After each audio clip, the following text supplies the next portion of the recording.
Boa noite, meus irmãos. Hoje é dia 12 de fevereiro de 2025, quarta-feira. Estamos iniciando as atividades na Casa Espírita de Abel Sebastião de Almeida. Como sempre o fazemos, rogando a Deus, nosso Pai de infinito amor e bondade, a Jesus, nosso querido e amoroso Mestre, amigo incondicional de nossas almas, e a Maria de Nazaré, nossa Mãe Santíssima, que nos envolvam no manto de paz e de amor. Que a nossa psicosfera esteja preparada para todos os importantes trabalhos que se desenvolverão na noite desta quarta-feira. Bem, meus irmãos, então, estamos aqui, como sempre, agradecidos a Deus, a esse bondoso Pai, aos nossos zelosos amigos da espiritualidade, que tanto nos auxiliam e amparam, esta comissão luminosa de Abel Sebastião de Almeida, esta egrégora de luz, que nos conhece profundamente, que nos acompanha, que atua sempre nos momentos cruciais das nossas vidas. Hoje, meus irmãos, então, é um dia destinado ao estudo do Livro dos Médiuns, mas, como sempre fazemos, nós lemos uma página preparatória para os nossos trabalhos. Uma página que nos harmoniza, que nos faz refletir sobre a importância deste dia e a importância do estudo da doutrina espírita.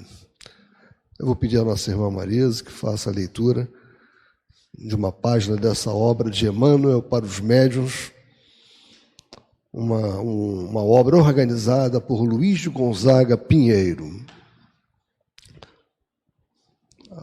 Abre qualquer uma.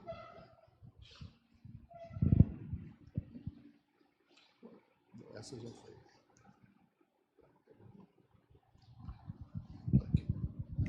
Boa noite.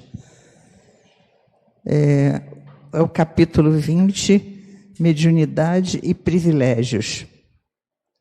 Todos estamos concordes em que a doutrina espírita revive agora o cristianismo puro. No entanto, há muita gente que lhe estranha a organização sem os chamados valores nobiliárquicos que assinalam a maioria das instituições terrestres. A força de se iludirem com a idolatria, que sempre nos custa caro, muitos companheiros menos vigilantes desejariam condecorar trabalhadores da nova revelação, criando galerias para o relevo pessoal. E se pudessem determinar o rumo das coisas no consenso opinativo, de certo que há muito estaríamos mobilizando doutrinadores chefes e médiuns titulares com as nossas casas de serviço, perdendo tempo em mesuras e rapapés. Entretanto, não há uma só frase na codificação kardeciana em que se recomende tratamento especial a esse ou aquele médium, porque fale com mestria ou materializa desencarnados, porque transmita força curativa ou psicografe livros renovadores. A preocupação fundamental dos emissários divinos na formação de nossos princípios foi, aliás, edificar moralmente a instrumentação mediúnica em bases de simplicidade e desinteresse, para que ela corresponda às vistas da providência. Não existem, desse modo, médios maiores ou médios menores, favorecendo entre nós a constituição de prerrogativas e castas. Tanto na mensagem do Evangelho quanto na mensagem do Espiritismo, o que prevalece acima de tudo é a responsabilidade para cada um de nós, responsabilidade de sentir e pensar, de falar e fazer. Não temos o direito de enfeitar os outros com os brasões da excessiva confiança, para que realizem o trabalho que nos compete. Por essa razão, todos os operários da construção espírita são respeitáveis. Os doutrinadores que se esmeram em socorrer um irmão obsidiado, através de entendimento particular, estão fazendo obra idêntica aos que usam brilhantemente a palavra, arrebatando multidões, e os médios que grafam compêndios santificantes não são superiores àqueles outros que se consagram à restauração dos enfermos. Sustentar a ideia espírita indene de qualquer imaginária fidalguia para aqueles que a servem. É dever para todos nós. Na formação cristã, não sobraram privilégios para ninguém. O próprio Cristo, que se revelou pelo que fez e pelo que deixou de fazer, não se furtou ao sacrifício e à humilhação. Algum tempo depois dele, Tiago, filho de Zebedeu, foi assassinado. Estevão caiu sob injúrias e pedras. Simão Pedro foi conduzido ao martírio extremo e Paulo de Tarso tombou sob golpes de espada por estarem todos eles ensinando a verdade e praticando o bem. Hoje não podemos precisar de que modo desencarnarão os médiuns espíritas ocupados em tarefas libertadoras das consciências, mas é importante que vivam atendendo aos próprios deveres para que recebam corretamente a morte, quando não seja na palma do heroísmo, pelo menos na dignidade do trabalho edificante. Isso está também no livro Seara dos Médiuns, de Emmanuel, e Psicografia, de Chico Xavier. Na obra divina, que é o reino de Deus no coração dos homens, não consta a concessão de privilégios a nenhum daqueles que tentam implantá-la na intimidade de si próprio ou de terceiros. Todos, sem nenhuma diferença, são filhos diletos de Deus. Se alguns se desviam temporariamente da senda, recebem assistência e orientação, mas os passos são sempre seus. Deus, a justiça incorruptível, não desceria ao nível humano de outorgar privilégios a uma casta ou indivíduo por um motivo qualquer, mesmo nobre. Pedimos, rogamos, suplicamos benefícios, mas o que vem obedece ao mérito, a cada um segundo suas obras. A lei que rege nossas ações e as correspondentes reações delas advindas, em nenhum momento, por nenhum motivo, é desfigurada para agradar ou satisfazer nossas demandas. É claro que a misericórdia vem sempre junto a essas tragédias e dramas que enfrentamos, mas isso é para todos, o que invalida qualquer interpretação acerca de privilégios. Nós, humanos, é que nos aviltamos em separações de castas, na doação de imunidades e prerrogativas imerecidas, pois, em verdade, aquele que quer ser o maior no reino de Deus, que seja o menor entre os homens, ou seja, o que mais serve. O título de médium não confere santidade nem goza de tratamento diferenciado em nenhum lugar do planeta. Mediunidade rima com trabalho, com ética, com honestidade, com caridade e outras virtudes mais. Não exija direitos que não tem nem tratamento que não mereça. Sente nos últimos lugares, como aconselhou o mestre, e atenda ao rico e ao pobre equanimemente. Como disse Chico Xavier, o cristão chora escondido, enxuga os olhos e vai atender a seus irmãos necessitados. E que Deus nos forneça ânimo e coragem para assim agirmos. Muito forte, importante, né? E para a gente pensar bastante. Bom estudo. Obrigado. O que alerta, né, meus irmãos? Emmanuel, nos alertando, mediunidade, ela não rima com privilégio. Rima com trabalho, rima com caridade e rima com responsabilidade. É trabalho que envolve muita responsabilidade, compromisso sério. Então, meus irmãos, agora nós vamos prestar atenção. Hoje o estudo será feito pelo nosso irmão Caetano, será gravado, ele não pôde comparecer, mas ele está dando continuidade ao estudo do Livro dos Médiuns, ao qual todos nós estamos envolvidos.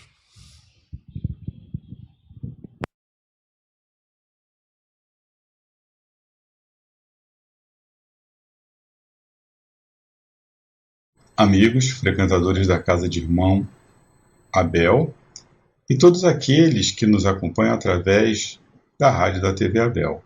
Dando continuidade ao estudo do Livro dos Médiuns, hoje nós vamos examinar, dando continuidade ao capítulo 25 das evocações, o item linguagem de que se deve usar com os espíritos. Começamos aí com o item 280. O grau de superioridade ou inferioridade dos espíritos indica naturalmente que tom convém se lhes falem. Então, o grau, de superioridade, se o espírito seja superior ou inferior, ele vai ser sempre um indicativo de qual linguagem devemos usar para com eles. É evidente que quanto mais elevados eles sejam, tanto mais direito têm ao nosso respeito, às nossas atenções e à nossa submissão. Não lhes devemos demonstrar menos deferência do que lhes demonstraríamos, embora por outros motivos, se estivessem vivos. Na Terra, levaríamos em consideração a categoria e a posição social deles. No mundo dos espíritos, o nosso respeito tem que ser motivado pela superioridade moral de que desfrutam. A própria elevação que possuem os coloca acima das puerilidades das nossas fórmulas bajulatórias. Não é com palavras que se lhes pode captar a benevolência, mas pela sinceridade dos sentimentos. Então, mais um indicador aí, a sinceridade dos nossos sentimentos, quando estivermos aí a confabular com espíritos. Seria, pois, ridículo estarmos a dar-lhes os títulos que os nossos usos consagram para a distinção das categorias e que, porventura, lhes lisonjeariam a vaidade quando vivos. Se são realmente superiores, não somente nenhuma importância dão a esses títulos, como até lhes desagrada que os empreguemos. Um bom pensamento lhe é mais agradável do que os mais elogiosos epítetos. Se assim não fosse, eles não estariam acima da humanidade. Então, sinceridade dos sentimentos, um bom pensamento, estarmos com um pensamento elevado, quando estivermos dialogando com esses irmãos. O espírito de venerável eclesiástico, que foi na terra um príncipe da igreja, homem de bem, praticante da lei de Jesus, respondeu certa vez a alguém que o evocara, dando-lhe o título de Monsenhor. Deveras ao menos dizer, ex-Monsenhor, porquanto aqui um só Senhor há, Deus. Fica sabendo, muitos vejo que na terra se ajoelhavam na minha presença, diante dos quais hoje me inclino. Então, esse Monsenhor, um praticante da lei de Jesus, ao chegar no plano espiritual, ele verificou que muitos que se ajoelhavam da presença dele, por ele, pelo cargo que ele ocupava na igreja, ele é quem deveria se ajoelhar, se dobrar para esses irmãozinhos. Então ele pede que não chame de Monsenhor nesse título, porque Senhor só há um, Deus. Tá? Demonstrando aí humildade, esse nosso irmão. Quanto aos espíritos inferiores, o caráter que revelam nos traça a linguagem de que devemos usar para com eles, da mesma forma que os espíritos superiores dão essa indicação pela moralidade que eles atestam, que eles demonstram, da mesma forma nós vamos agir com os espíritos inferiores. E, de modo algum aqui, o texto ele se refere a não termos compaixão, não termos amor, não termos sentimento para com esses irmãos. Apenas é um indicador de que a gente tem que estar com o pé atrás, entender que aqueles espíritos são inferiores, né? E dar o tratamento que eles precisam. Há os que, embora inofensivos e até delicados, são levianos, ignorantes, estouvados. Dar-lhes tratamento igual ao que dispensamos aos espíritos sérios, como o fazem certas pessoas, o mesmo fora que nos inclinarmos diante de um colegial ou diante de um asno que trouxesse barrete de doutor. O tom de familiaridade não seria descabido entre eles, que por isso não se formalizam, ao contrário, acolhem-no de muita boa vontade. Então, aqui ele cita, né, que tem algumas pessoas que tratam os espíritos mesmo os inferiores, não é, que dispensam um determinado tipo de tratamento a esses espíritos, como esses espíritos, pelo simples fato de serem desencarnados, eles fossem, não é, uma autoridade que pudesse ali dar conselhos, falar, não, tratam-se de espíritos ignorantes. Da mesma forma que quando encarnados, não é, você não vai dar muita atenção a uma pessoa que notoriamente, você sabe que aquela pessoa tem aí os seus deslizes, tem comportamentos que não condizem, não é, com a lei de Deus, com a lei de Jesus, né, você, pelo simples fato da pessoa desencarnar, não significa que isso aí é como se fosse um milagre. Eu passei para o plano espiritual, agora sim, agora eu estou aqui vendo tudo, eu já alcancei um determinado patamar, uma determinada, um determinado grau que eu possa, não é, dar conselhos, fazer exigências. Então tem que tomar muito cuidado com isso. Entre os espíritos inferiores, muitos há que são infelizes. Quaisquer que sejam as faltas que estejam expiando, seus sofrimentos constituem títulos tanto maiores à nossa comiseração. Quanto é certo que ninguém pode lisonjear-lhe de lhe não caberem estas palavras do Cristo: atire a primeira pedra aquele que estiver sem pecado. A benignidade que lhes testemunhemos representa para eles um alívio. Em falta de simpatia, precisam encontrar em nós a indulgência que desejaríamos tivessem conosco. Então, quando estivermos tratando com espíritos inferiores, benevolência, indulgência, não é? Que nós devemos tratar esses irmãos, né? Nós estamos no trabalho mediúnico para colaborar, né? Para ajudar esses irmãos infelizes, né? Dando a eles o tratamento que gostaríamos de ter também, se fôssemos nós, né, que estivéssemos na condição desses irmãos, como que gostaríamos de ser tratados? Então, tratá-los sempre com amor, mas entendendo que são espíritos inferiores, né? É como se estivéssemos falando com uma criança, né? Você vai dar atenção, você vai tentar ajudar, mas você não vai seguir os conselhos ou atender às exigências, não é, de uma criança. Os espíritos que revelam a sua inferioridade pelo cinismo da linguagem, pelas mentiras, pela baixeza dos sentimentos, pela perfídia dos conselhos, são, indubitavelmente, menos dignos do nosso interesse do que aqueles cujas palavras atestam o seu arrependimento. Mas, pelo menos, devemos-lhes a piedade que nos inspiram os maiores criminosos, e o meio de os reconduzirmos ao silêncio consiste em nos mostrarmos superiores a eles. Superiores moral, no comportamento, nos bons pensamentos, né? Que não confiam senão nas pessoas de quem julgam nada terem que temer, porquanto os espíritos perversos sentem que os homens de bem, como os espíritos elevados, são seus superiores. Então, o próprio comportamento, não é, do médium, não estamos falando ali do comportamento na mesa mediúnica, que se espera é lógico, né?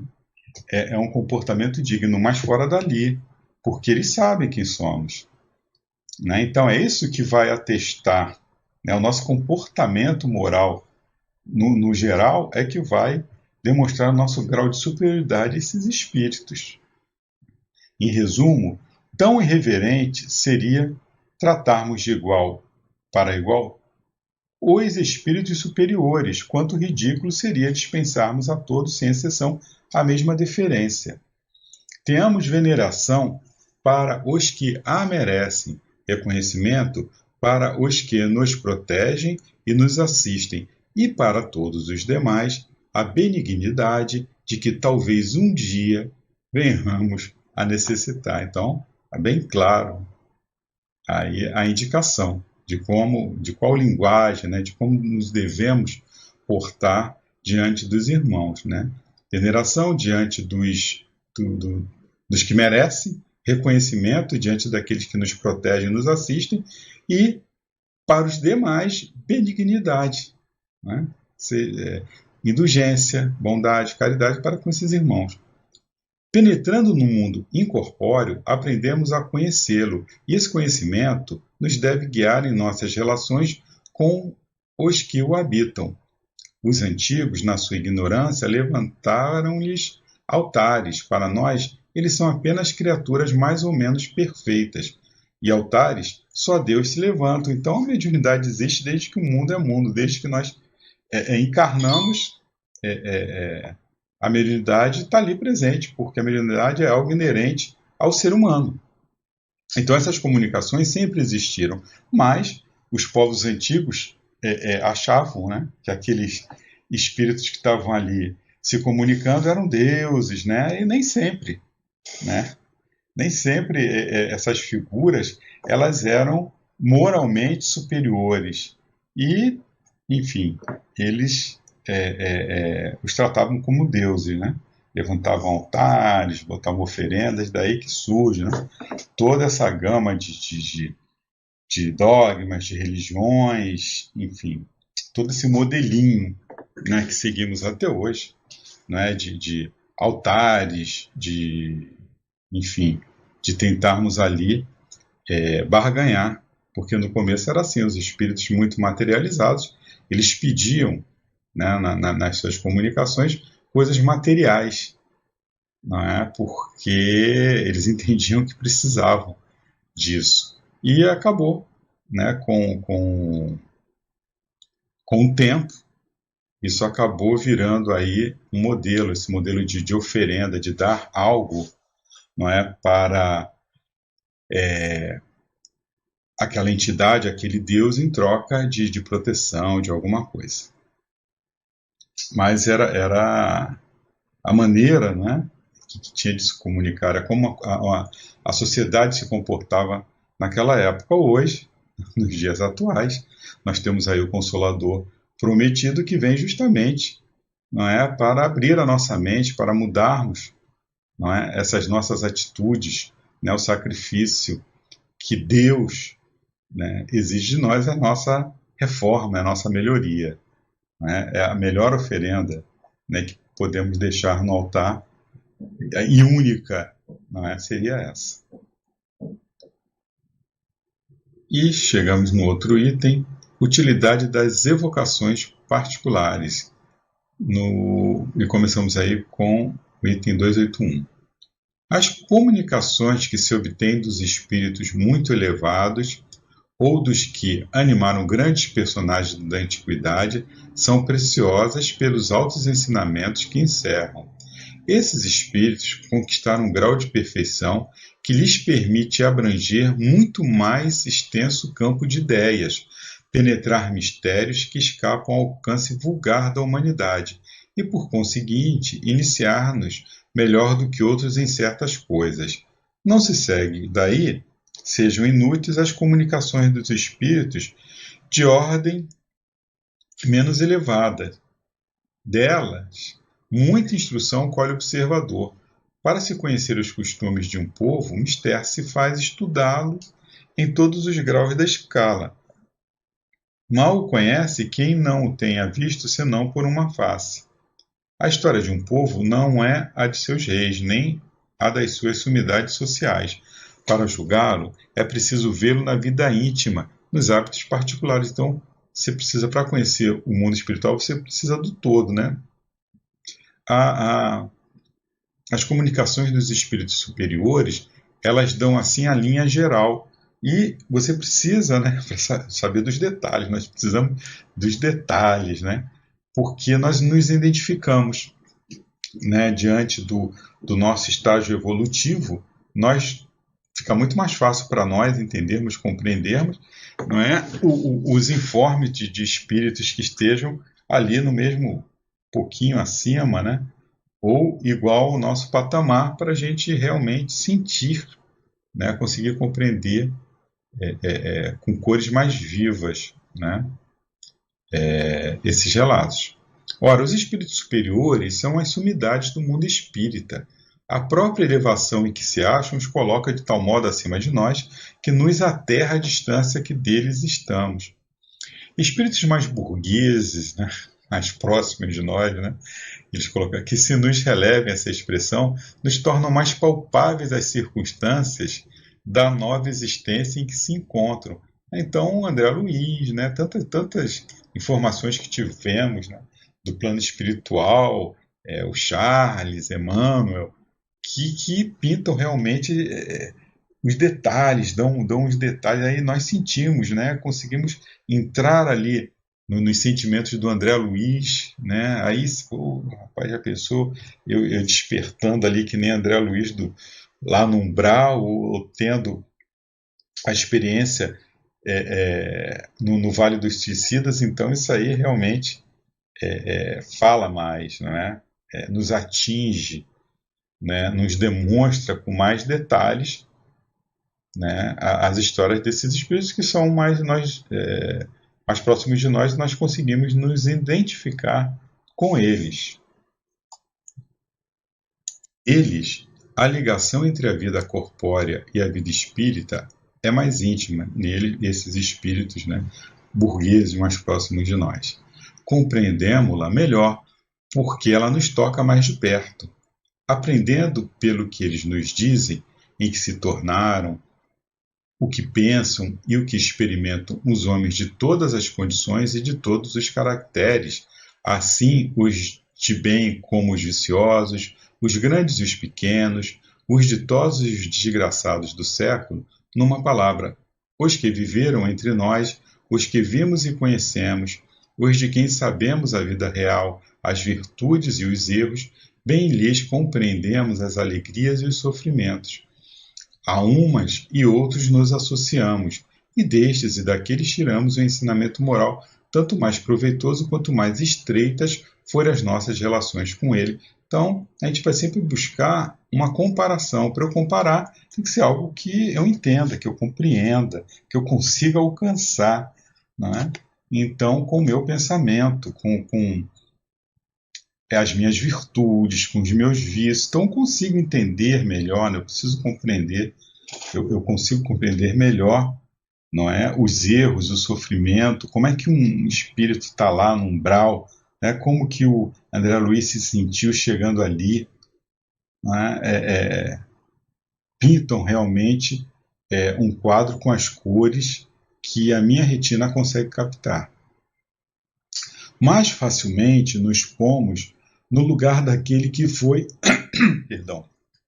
nosso igual, do que no de outro, que apenas divisamos através da miragem de uma glória celestial. Os espíritos vulgares nos mostram a aplicação prática das grandes e sublimes verdades, cuja teoria os espíritos superiores nos ministram. Aliás, no estudo de uma ciência nada é inútil. Newton achou a lei das forças no universo no mais simples dos fenômenos, né? Aquela história da maçã que caiu enquanto ele descansava, e ele ali descobriu, né, a lei da gravidade. A evocação dos espíritos vulgares tem, além disso, a vantagem de nos pôr em contato com espíritos sofredores, que podemos aliviar e cujo adiantamento podemos facilitar por meio de bons conselhos. Então, a comunicação espírita, ela não é para matar curiosidade, né? Sabermos como é que vai ser, como é que é a nossa vida, se eu vou ter um aumento, se eu vou conseguir ali aquele amor que eu tanto, né? Aquela companheira, aquele companheiro. Não. A comunicação espírita é para caridade. Né? Então, você se comunicando com o espírito inferior, a tua intenção é ajudá-lo. Né? Todos, pois, nós podemos tornar úteis, ao mesmo tempo que nos instruímos. Há egoísmo naquele que somente a sua própria satisfação procura nas manifestações dos espíritos, e dá prova de orgulho aquele que deixa de estender a mão em socorro dos desgraçados. De que lhe serve obter delas comunicações de espíritos de escola, se isso não faz melhor para consigo mesmo, nem mais caridoso e benévolo para com seus irmãos deste mundo e do outro? Que seria dos pobres doentes se os médicos se recusassem a lhes tocar as chagas? Então, a mediunidade ela tem uma finalidade, né? Essa comunicação não é simplesmente para passar tempo, é uma comunicação para algo útil. Né? Nós podemos auxiliar esses irmãos. E um outro item, 282, que são aí as questões, né, sobre as evocações. E começa com a primeira. Pode alguém, sem ser médium, evocar os espíritos? Aí eles respondem, toda a gente pode evocar os espíritos. E se aqueles que evocares não puderem manifestar-se materialmente, nem por isso deixarão de estar junto de ti e de te escutar. Então, você pode evocar um espírito, né? Um espírito amigo, um espírito familiar através do pensamento, claro, sem ser médium. Né? O fato de você não ser médium e aquele espírito não poder manifestar, de não ter alguém ali, um médium, não significa que ele não está junto de ti, que ele não possa te escutar. Então nós falamos o tempo todo com os nossos entes queridos, né, que já partiram, com os nossos protetores, através do nosso pensamento, e eles nos escutam. O espírito evocado atende sempre ao chamado que se lhe dirige? Aí ele responde, isso depende das condições em que se encontre, por quanto há circunstâncias em que não pode fazer. Imaginemos, por exemplo, André Luiz, na época que estava no umbral. Né? Se fossem feitas evocações, ele não ia atender, porque ele não estava em condição nenhuma ele estava perdido no umbral. Né? A sua mãe estava ali do seu lado, ele não conseguia enxergá-la, ouvi-la. Então ele estava tão desnorteado, ele estava tão desequilibrado naquele momento que ele não podia receber, né, nenhuma comunicação e nem dar. Né? Então isso vai depender sempre das condições em que aquele espírito se encontra. Se ele estiver nas câmeras lá de retificação, não tem como, né, esse espírito se comunicar. Terceiro, quais as causas que podem impedir a tenda o espírito ao nosso chamado? Eles respondem, em primeiro lugar, a sua própria vontade, depois o seu estado corporal, se acha encarnado, as missões que esteja encarregado, ou ainda o lhe ser, para isso, negada a permissão. Então a gente faz uma evocação, né? Por exemplo, eu queria tanto falar com a minha avózinha, né? E faz uma evocação, ela não pode atender, ela pode estar encarnada. Né? E naquele momento, né, não poder atender. É claro, ela pode estar encarnada e poder atender, mas se ela estiver em estado de vigília, se ela estiver acordada, em tarefas, é claro que ela não vai, né, poder atender esse pedido. Esse espírito ele pode estar em alguma missão, enfim. E também pode ser negada a permissão, né, para que ele se manifeste, porque isso pode não ser bom para ele, o espírito, ou para aquela própria pessoa que esteja pedindo por motivos, por N motivos, né? Por merecimento, ou porque pode chocar um e outro, pode, enfim, pode desequilibrar aquele espírito que está ainda se recuperando. Enfim, existem diversas, né, possibilidades, causas, né? Há espíritos que nunca podem comunicar-se, né? Então ele fala que tem espíritos que nunca podem se comunicar. Os que, por sua natureza, ainda pertencem a mundos inferiores à Terra. Tampouco o podem os que se acham nas esferas de punição, a menos que especial permissão lhes seja dada, com fim de utilidade geral. Para que o espírito possa comunicar-se, preciso ter alcançado o grau de adiantamento do mundo onde o chamam, pois, do contrário, estranho que ele as ideias deste mundo, nenhum ponto de comparação terá para se exprimir. O mesmo já não se dá com que estão em missão ou em expiação nos mundos inferiores. Esses têm as ideias necessárias para responder ao chamado. Então você vai fazer, eu quero fazer aqui uma evocação a um espírito que esteja no planeta, que seja inferior à Terra, ele não vai conseguir, porque a realidade dele é muito diferente da nossa aqui, ele não vai conseguir se expressar, não tem como ele fazer comparações para poder expressar, não é o pensamento dele, então, né, é impossível, né, esse tipo de comunicação. Por que motivo pode a um espírito ser negada a permissão para se comunicar? Por que existe, né, já que lá no item 3 ele fala que pode ser negada essa permissão. Eles perguntam, mas por quê? Que motivo? Aí eles respondem, pode ser uma prova ou uma punição para ele ou para aquele que o chama. Como podem os espíritos dispersos pelo espaço ou pelos diferentes mundos ouvir as evocações que lhes são dirigidas de todos os pontos do universo? Eles respondem, muitas vezes são prevenidos pelos espíritos familiares que vos cercam e que os vão procurar. Porém, aqui se passa um fenômeno difícil de vos ser explicado, porque ainda não podeis compreender o modo de transmissão do pensamento entre os espíritos.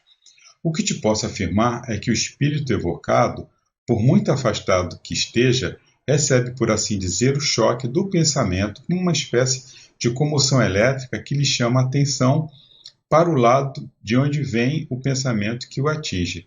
Pode dizer-se que ele ouve o pensamento como na Terra ouve a voz.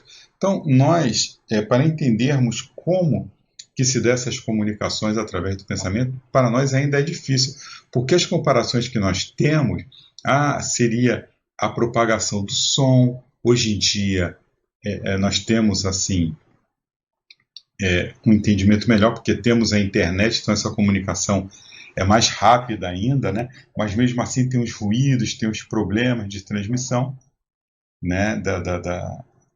As barreiras, não é? Para que uma ligação, por exemplo, de WhatsApp, né, para uma pessoa que está do outro lado do mundo, nós ainda temos essas barreiras, mas já é algo bem mais interessante do que estarmos limitados, como na época do texto aí, a transmissão por telégrafo, né, por telefone, por via elétrica, né?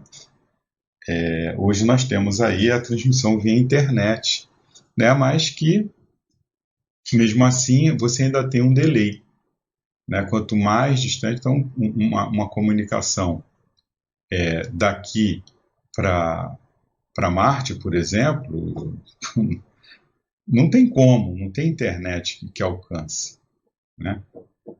Será o fluido universal o veículo do pensamento como o ar é o do som? Aí eles perguntam, né? Então, seria o fluido universal esse veículo do pensamento?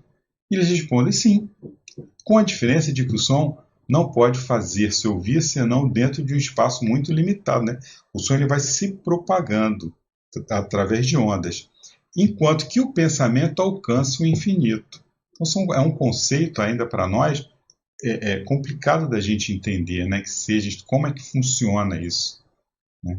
O espírito no além é como o viajante que, em meio de uma vasta planície, ouvindo pronunciar o seu nome, se dirige para o lado de onde o chamam. Então, o espírito ele sente, né?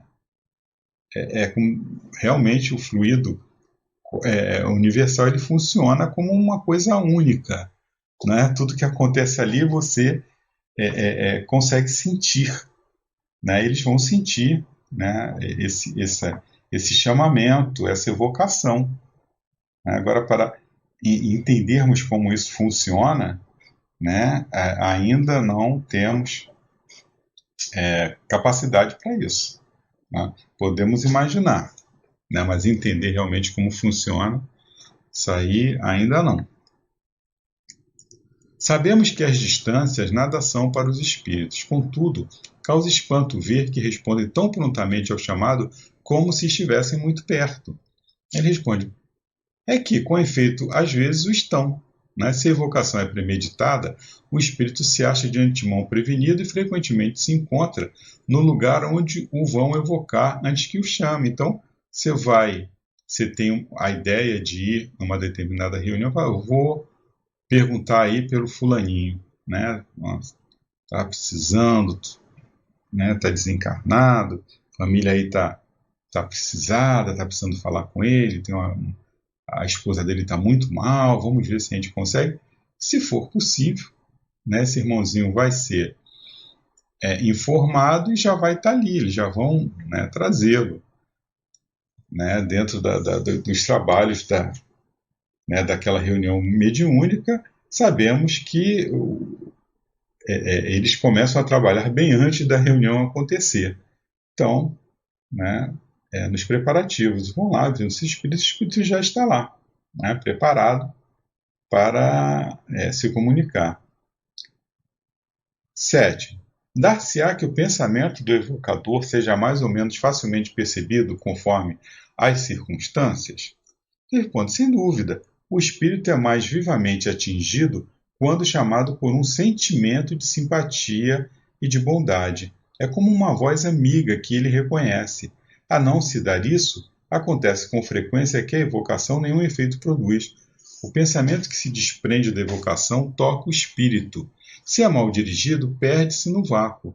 Dá-se com os espíritos o que se dá com os homens. Se aqueles que o chamam lhes é indiferente ou antipático, podem ouvi-lo, porém, as mais das vezes não atendem. Então tem que haver, não é um sentimento quando se faz uma evocação de simpatia, de bondade, senão aquele espírito não vai atender, né? Como eles explicam aqui, né? Na nossa relação no dia a dia, se uma pessoa é antipática, pode até te chamar, mas você, se não se sentir seguro, se não gostar daquela pessoa, tu não vai atender. Continuando. 8. O espírito evocado vem espontaneamente ou constrangido? Aí eles respondem: obedece à vontade de Deus, isto é, à lei geral que rege o universo. Todavia, a palavra constrangido não se ajusta ao caso, porquanto o espírito julga da utilidade de vir ou deixar de vir. Ainda aí exerce o livre-arbítrio. O espírito superior vem sempre que chamado com um fim útil. Não se nega a responder, senão a pessoas pouco sérias e que tratam dessas coisas por divertimento. Então, um espírito ele nunca vai ser constrangido, né, a vir, porque ele tem um livre-arbítrio, a não ser que seja uma exceção, né, que seja muito necessário. Um espírito superior realmente ele vai estar ali administrando essa situação, né? Às vezes, mesmo o espírito tendo livre-arbítrio, ele sim é constrangido, dependendo da situação, né? Mas regra geral, não, né? E um espírito superior ainda mais, se você evocar sem um fim sério, sem um fim útil, é claro que ele não vai aparecer. 9. Pode o espírito evocado negar-se a atender ao chamado que lhe é dirigido? Perfeitamente. Onde estaria o seu livre-arbítrio se assim não fosse? Pensais que todos os seres do universo estão às vossas ordens? Vós mesmos vos considerais obrigados a responder a todos os que vos pronunciam os nomes? Quando digo que o espírito pode recusar-se, refiro-me ao pedido do evocador, visto que um espírito inferior pode ser constrangido a vir por um espírito superior. Então, casos que um espírito inferior, dependendo da situação, ele é constrangido sim. Uma mesa de desobsessão, né? Você pede uma caridade para alguém, bota lá no livro da caridade, você acha que aqueles espíritos vêm, né, que estão ali procurando vingança ou por alguma maneira ali prejudicar. Eles vêm por livre e espontânea vontade, eles vêm constrangidos, né, pela espiritualidade superior. Muitos deles reclamam, né, não queria vir aqui, né, a maioria, né, reclama. E eles foram constrangidos por quê? Porque tem um fim útil, tem um propósito de ajudá-lo, de libertá-lo, né, daquele ódio, daquele crime que ele possa estar cometendo ali, né, prejudicando alguém. É para o próprio benefício dele. 10ª. Haverá por evocador meio de constranger um espírito a vir a seu malgrado? Nenhum, desde que o espírito lhe seja igual ou superior em moralidade. Digo, em moralidade, e não em inteligência, porque, então, nenhuma autoridade tem um evocador sobre ele. Se lhe é inferior, o evocador pode consegui-lo desde que seja para o bem do espírito, porque, neste caso, outros espíritos o secundarão. E ele faz uma alusão ao item 279. Ninguém exerce ascendente sobre os espíritos inferiores, senão pela superioridade moral. Os espíritos perversos sentem que os homens de bem os dominam, contra quem só lhes oponha a energia da vontade, espécie de força bruta, eles lutam e muitas vezes são mais fortes. Então, se você não tem moralidade, você só tem vontade, e se o espírito tiver mais vontade que você, ele não vem. Né? Então, a única maneira de exercer ascendência sobre um espírito é pela moralidade. 11ª. Haverá inconveniente em se evocar espíritos inferiores, e será de temer que, chamando-os, o evocador lhes fique sob o domínio? Eles respondem, eles não dominam, senão os que se deixem dominar. Aquele que é assistido por bons espíritos nada tem que temer. Impõe-se aos espíritos inferiores e não estes a ele. Isolados, os médiuns, sobretudo os que começam, devem abster-se de tais evocações. Então, jamais fazer essas evocações isoladamente. Você precisa de companhia, de pessoas experientes, médiuns experientes, né? Bem intencionados. Né? E se você for um iniciante, então você deve abster-se disso. Né? E aqui ele faz uma alusão ao item também 278, que é o seguinte, uma questão importante se apresenta aqui, a de saber se há ou não inconveniente em evocar maus espíritos. Isso depende do fim que se tem em vista e do ascendente que se possa exercer sobre eles. O inconveniente é nulo quando são chamados com um fim sério, qual o de os instruir e melhorar. É, ao contrário, muito grande, né, um inconveniente, quando chamamos por mera curiosidade ou por divertimento, ou ainda quando quem os chama se põe na dependência deles, pedindo-lhes um serviço qualquer. 12ª. Serão necessárias algumas disposições especiais para as evocações? A mais essencial de todas as disposições é o recolhimento, quando se deseja entrar em comunicação com espíritos sérios. Com fé e com o desejo do bem, tem-se mais força para evocar os espíritos superiores, elevando sua alma por alguns instantes de recolhimento. Quando da evocação, o evocador se identifica com os bons espíritos e os dispõe a vir. Então, recolhimento, fé, desejo no bem. É como se você tivesse querendo usar uma internet, né, um Wi-Fi, e não tivesse a senha. A senha é o recolhimento. Fé, desejo do bem, aí pronto, ó, 5G, né, para comunicação aí com muito mais facilidade, né, desde que você tenha esse recolhimento, sentimento do bem, fé, as coisas acontecem. 13ª. Para as evocações é preciso fé? Eles respondem, a fé em Deus, sim, para o mais a fé virá, se desejardes o bem e tiverdes o propósito de instruir-vos. 14ª. Reunidos em comunhão de pensamentos e de intenções, dispõem os homens de mais poder para evocar os espíritos? Eles respondem, quando todos estão reunidos pela caridade para o bem, grandes coisas alcançam. Nada mais prejudicial ao resultado das evocações do que a divergência de ideias. Então é necessário que todos que participem daquela reunião mediúnica estejam com o mesmo propósito, de fazer o bem, de fazer a caridade, para que o objetivo possa ser alcançado, né? Não, você vai prejudicar ali aquela reunião. Será conveniente, né, a 15ª, será conveniente a precaução de se formar uma cadeia, dando-se todas as mãos alguns minutos antes de começar a reunião? Coisa de dar mão, né, para fortalecer a corrente. Olha o que eles respondem. A cadeia é um meio material que não estabelece entre vós a união, se esta não existe nos pensamentos. Mais conveniente do que isso é unirem-se todos por um pensamento comum, chamando cada um de seu lado os bons espíritos. Não imaginais o que se pode obter numa reunião séria, de onde se haja banido todo sentimento de orgulho, de personalismo, e onde reine perfeito ou de mútua cordialidade. Então, reunião séria, bons pensamentos, o desejo de fazer o bem, de realmente de praticar a caridade, de servir. Né? Aí o fim, o objetivo é alcançado, né, com êxito.